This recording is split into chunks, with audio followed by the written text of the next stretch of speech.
Bonjour, l'invité du lundi vous propose une rencontre avec Emmanuel Amelin. Emmanuel Amelin est ancien député, il est aujourd'hui conseiller municipal.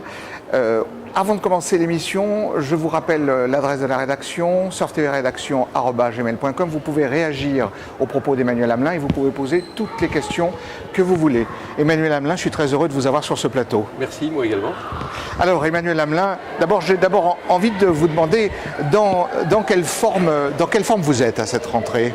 Tout est en pleine forme, hein. Les vacances sont terminées maintenant depuis quelques mois, mais ça a permis de recharger les batteries et là on est sur les starting blocks. La campagne démarre, on va dire, on est en plein démarrage de campagne et on a 6 mois devant nous pour expliquer aux Lyonnaises et aux Lyonnais que le choix pour Lyon demain, c'est Michel Abar. Alors, qu'est-ce qui fait que, et ça ce sont des questions qui nous arrivent sur Internet, qu'est-ce qui fait que, en particulier, vous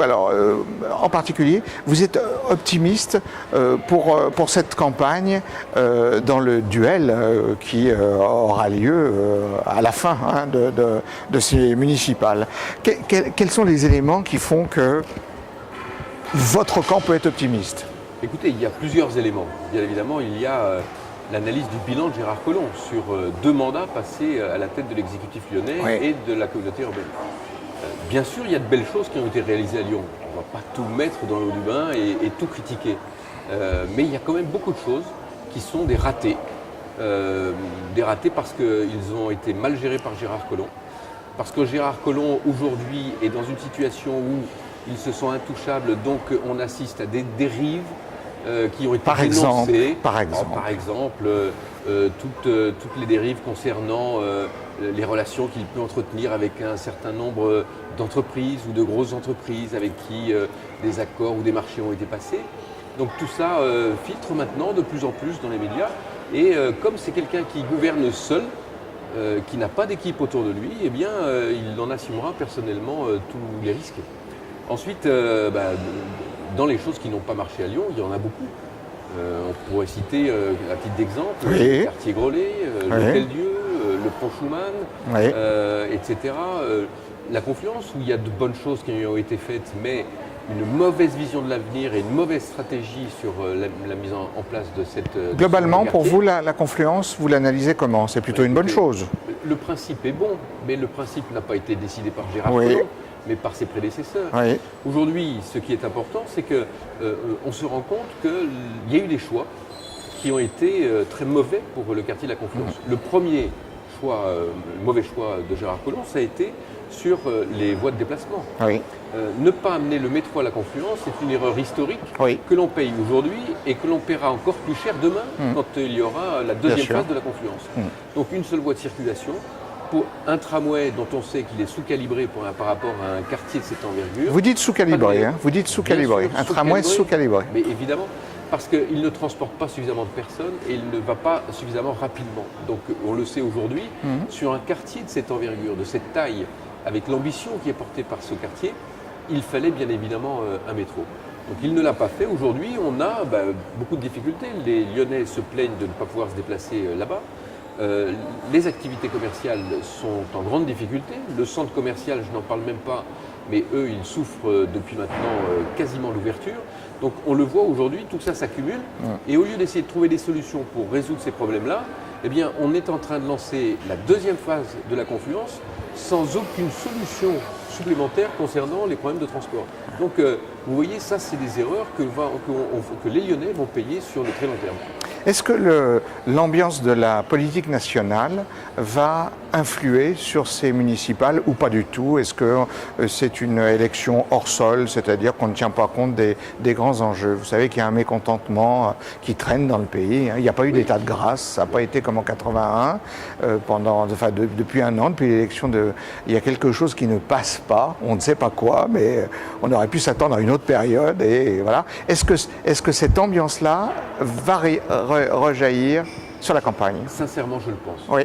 Je le pense parce que les Lyonnais n'en peuvent plus de ce gouvernement socialiste, n'en peuvent plus de cette fiscalité pesante, que ce soit pour les ménages ou pour les entreprises. Ils n'en peuvent plus de ces choix d'amateurs qui ont été faites sur la scène internationale par la France. Donc beaucoup de choses aujourd'hui pénalisent effectivement ce gouvernement. Donc vous pensez que les Lyonnais, que les Lyonnais, même si on est dans le cadre d'une élection locale, mais ils auront une vraie responsabilité. C'est que le soir même de l'élection, sur les plateaux de télévision, s'il n'y a pas un raz-de-marée UMP, eh bien les ténors socialistes diront: vous voyez, on n'a pas été sanctionnés, c'est que les Français sont contents de ce que nous faisons. Et ça va les conforter dans les choix et dans la politique qu'ils proposent aujourd'hui aux Français. Et ça, je pense que beaucoup en ont conscience et beaucoup n'en veulent pas. D'accord. Et je vais vous donner un autre exemple qui est assez symptomatique. Nous avons Gérard Collomb qui à Paris est un vrai socialiste. Il vote toutes les lois, il ne dépose aucun amendement. Et à Lyon, curieusement, il a un langage un peu plus critique. Je reprends le titre d'un de vos confrères du Figaro, pas plus tard que la semaine dernière, et qui titrait, sur une interview de Gérard Collomb, « Il ne faut plus rajouter des impôts aux impôts. Il faut s'assurer de la pause fiscale. » C'est une belle formule de Gérard Collomb. Mais je vais retourner cette formule contre lui. Parce que la seule mesure que Gérard Collomb a annoncée, si par hasard il était élu maire en mars prochain, la première chose qu'il va faire, c'est augmenter les impôts de 6%. Alors qu'on ne vienne pas de dire qu'il ne faut pas rajouter des impôts aux impôts, alors que c'est la première chose qu'il ferait s'il était à nouveau élu maire de Lyon. Bien sûr. Donc vous voyez, c'est un vrai réflexe socialiste. Parce que quand le gouvernement aujourd'hui est en difficulté, au lieu de réduire les dépenses, il augmente les impôts. Que fait Gérard Collomb? Aujourd'hui, il va avoir un peu moins d'argent de l'État. La dotation va en effet diminuer pour la ville de Lyon. Donc au lieu de réduire ses dépenses, il augmente aussi les impôts de 6% pour les Lyonnais. C'est un réflexe typiquement socialiste. Gérard Collomb est socialiste et nous avons 6 mois pour bien mettre ça dans l'esprit des Lyonnais et des Lyonnaises pour leur faire comprendre qu'il a un double langage et qu'en politique, le double langage maintenant, ça suffit. Emmanuel Hamelin, vous êtes élu depuis très longtemps dans cette ville, vous avez fait 2 mandats de député. Cette ville est toujours une ville de droite ou pas? Et si on se réfère aux élections nationales, oui, Lyon est une ville de droite. C'est la raison pour laquelle d'ailleurs Gérard Collomb essaye de faire croire qu'il est un peu à droite aussi. Mais encore une fois, c'est un discours qu'on ne peut pas accepter et que l'on va dénoncer, mais pas parce qu'on a une démarche négative, mais parce qu'on a une démarche de vérité.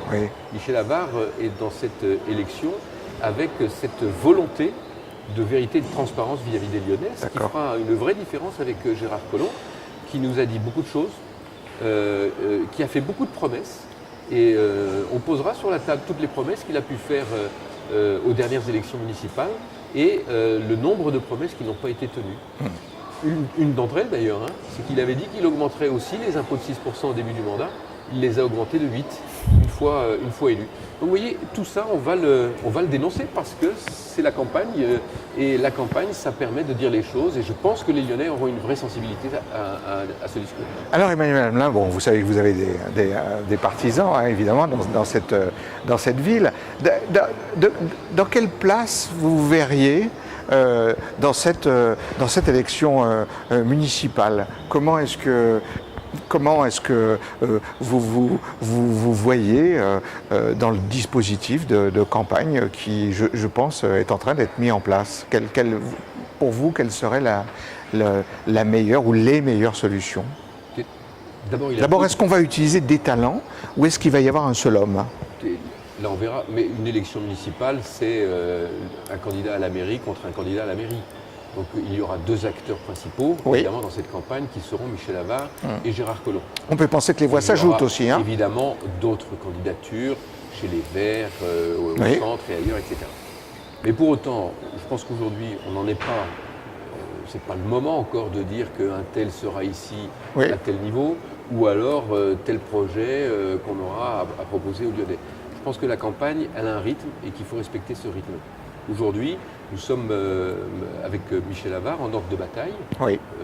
Beaucoup de choses sont déjà posées, organisées, mais comme dans toute campagne, le rythme va nous permettre de faire sortir un certain nombre de choses au fur et à mesure du temps qui passe. Très bien. Donc là, ça va plutôt être les séquences de travail sur le terrain. Beaucoup de rencontres ont été organisées autour de Michel Avare pour apprécier de manière la plus précise possible les bons projets, les bonnes initiatives, les bonnes idées pour Lyon.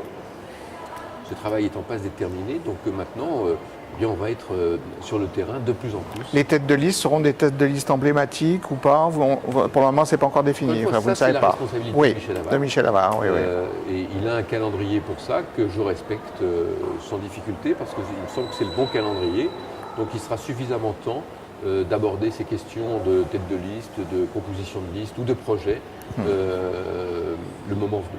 Est-ce que vous êtes conscient que les Lyonnais sont un peu impatients de rentrer dans la bataille, hein, puisque les circuits politiques sont agités, hein, on n'y peut rien, c'est ainsi.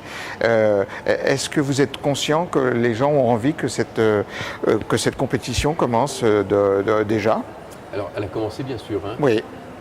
Gérard Collomb, qui se targue de ne pas être encore en campagne, l'est plus que jamais depuis la rentrée de septembre, puisqu'il passe son temps à faire des inaugurations sur des projets qui ne sont pas terminés ou qui ont déjà été réalisés il y a maintenant bien longtemps. Donc il occupe le terrain tout en disant qu'il n'est pas candidat. Donc tout ça n'est pas très clair et n'est pas très logique pour beaucoup de Lyonnais.